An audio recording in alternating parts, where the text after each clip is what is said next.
You've interviewed how many Mafia people of that life? I don't know. Anybody that I could, I have. Yeah. Yeah. Where did this interest come up in your life? That obviously a kid from Iran, you weren't watching the Godfather. No, but you did though. Oh, did you? I mean, Godfather in Iran was like everybody watched the Godfather. Wow, even in Iran. In Farsi. Okay. Oh, in Farsi. Farsi. Yeah, that's so. Tell us about that. Yeah. So no, we grew up watching that. We grew up watching all of that, and then, Bronx Tale, Carlito's Way, Scarface. You add all of them up. Any one of them. Goodfellas, Casino. There's a level of curiosity. What's happening because everything in business and in the mob, it's very, very similar. The only difference is if you cut somebody, they don't kill you. They may terminate your contract. They may, no longer do business with you. They may do whatever they can to put you out of business, which is a form of a lawsuit, but they're not going to come and kill you, right? But everything else is very similar. Well, you heard Pat talk at the Vault, about systems, about discipline, about organizational structure. Literally almost nobody did it better. Culturally, safety, how the level of respect with women, certain code you followed, sisters, daughters, so that created a level of safety if you were in, right? There was a level of safety. So if you create an inner circle in your business, in your company, those who are in it, there's a level of safety, there's a level of additional benefits that comes with that. So that model is ran by a lot of different people in business. So many similarities. And then, Michael and I, there was a Bill McIntosh. We got to give him credit because Bill kept saying, Pat, you got to interview Michael. I'm like, Bill, I'm not doing this. He says, Pat, I'm telling you, interview Michael. For a year and a half, Bill from Peru would follow me, asking me to interview Michael. And I kept saying no. Finally, we agreed. On my way to Michael's house, I was sitting with Jordan Belfort in Manhattan Beach. I tell Mario, we're late to the next interview. We're supposed to be there like 4:30 or something. We show up at 6:30, and they're supposed to go to a church function. So I'm like, these guys. So Mario's, hey, Michael, we're so sorry. They're on their way. I'm dealing with LA traffic. Finally, we get there. An interview that was never supposed to happen. At that time, Michael's, we're I don't know how many subs we had at that time, 500,000, 450,000, some number like that, right? And Michael doesn't have a lot of views online. He's got 500,000 view videos, 300,000 view videos. He's done some stuff. And then we do the interview. We post it. We don't think much of it. Next day, Michael's like, hey, Patrick, can you tell me what's going on? I said, Michael, you're on the cover of World Star. He says, what are you talking about? So the interview goes on World Star, picked up by World Star. Everybody starts contacting us about this interview. It takes off. Now it's got, 12 plus million, something about to cross 13 million views. And so that led to the next interview. And I don't know who. I think we did another part too, you and I. Yeah, in Dallas. We got well over 20 some odd million. Oh yeah. Listen. Now Michael's got stuff that he did with BuzzFeed. He's all over the place. Michael has done Wired, but you got everything. Now you got your channel that's about to cross 1 million subs. You guys are crushing it with your crew. Then you guys got then Sammy. We did the interview with Sammy, and Sammy was extremely difficult to get that done. He just didn't want to get on camera. Sammy didn't want to get on camera. He says, "You think I'm gonna sit with you? I sat with Diane Sawyer in 1994. I'm going to do one of these YouTube things." Like now Sam, you can't get now he's doing YouTube left and right. Now you can't get him off. But talk about that. How you go from being on 2020 to YouTube. To a YouTuber. How does that happen, Michael? I don't know. Honestly, it's the sometimes I'm in bed laying down at night and I'm saying, what am I doing with this YouTube? It's a powerful tool, man. Right. Yeah. It is. You know things got real when you said, if you like that, there's another clip over here, and if you like the channel, please subscribe and smash that thumbs up. What are we talking about over Not here? only that, almost every other day I go on YouTube and there's somebody else. Yeah. I mean, it's like, it's a whole genre. People go crazy. We're saturating the Michael, internet it's now. really only two people that are, So of course there is a lot, but when it comes down to this genre, it's two people. I know John is thinking about doing. Rumor on the street is John is thinking about doing something. He is doing something. Yeah, I know he is. The Whitsec Mafia he's doing. But I don't know what angle he's going to take. I don't know how he's got some people on his team that are quality people. We've had a couple conversations with them in the past, not today. When we did the Sammy interview, we had some exchange there. But it's not going to be a camp that's going to have a lot of people there. And Sammy's interviews now got 12 plus million views. So both of them 12. So you got Sammy 12 plus million views, Michael 12 plus million views. He's about to cross 13. Now we have Mafia States of America. So it's not like individuals. So Sammy calls Michael out. Then Michael calls Sammy out. And it went back and forth, back and forth, back and forth, nonstop. Like Michael would say something and something. But what are you saying there? What's your point with that? And then Sammy would say something.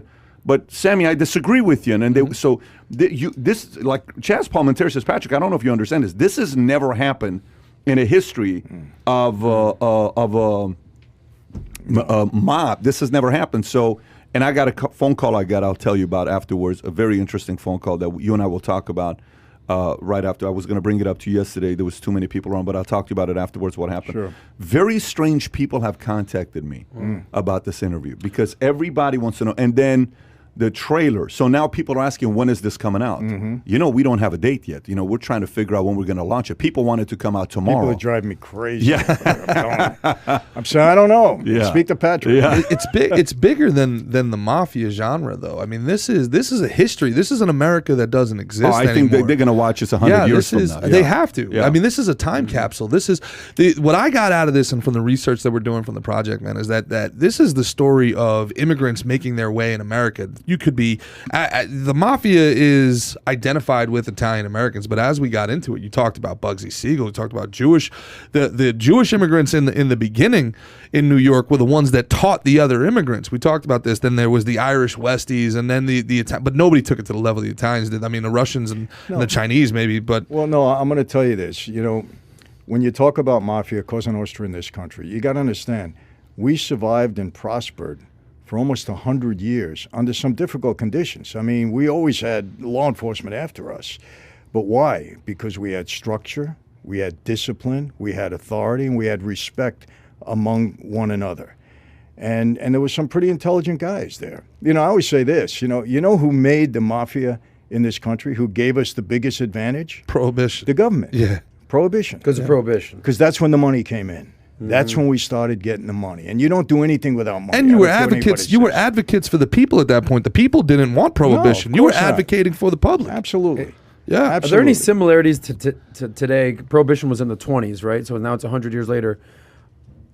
Are there any comparisons today to what the government is doing to manifest a certain marketplace? Like, is Bitcoin the new prohibition? Like, what's that correlation? Because I have a Russian friend who says when the government, because we're talking about like government overreach and tyranny and online and everything like that, he was like, it's no problem for Russians. We just go black market.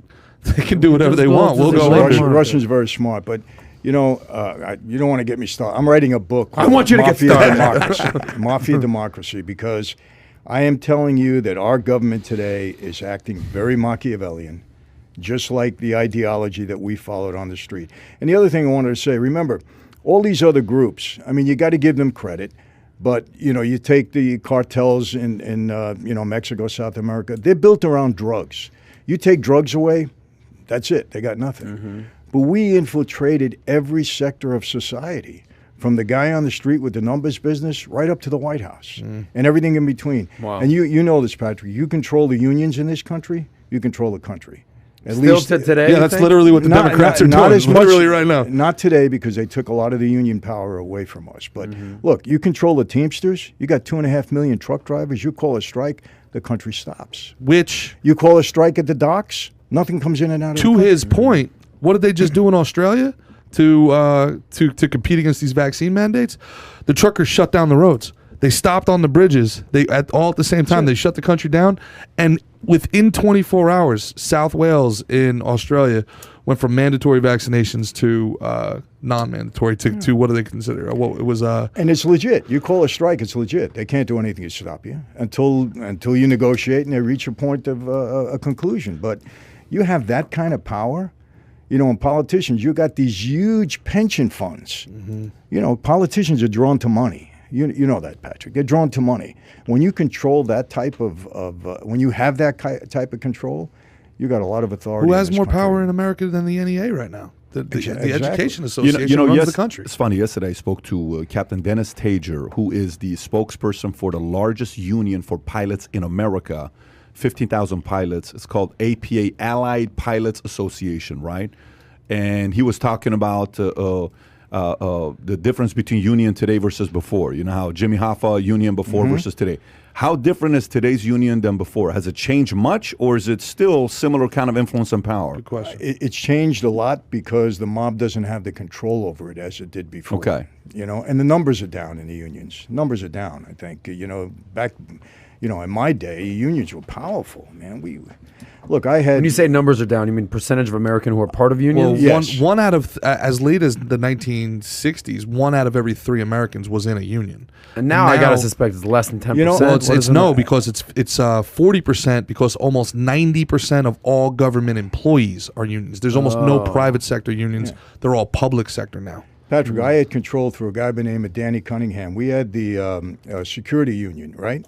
We had security at 9 nuclear power plants in the country.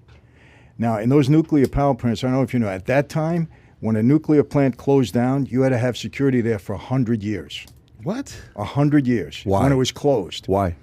That's what the government said. You got to have security there for 100 years. Whoa. So if you enjoyed this little short segment from the podcast that we did, here's another short segment to watch. Or if you want to see the entire podcast, click over here. Take care, everybody. Bye-bye.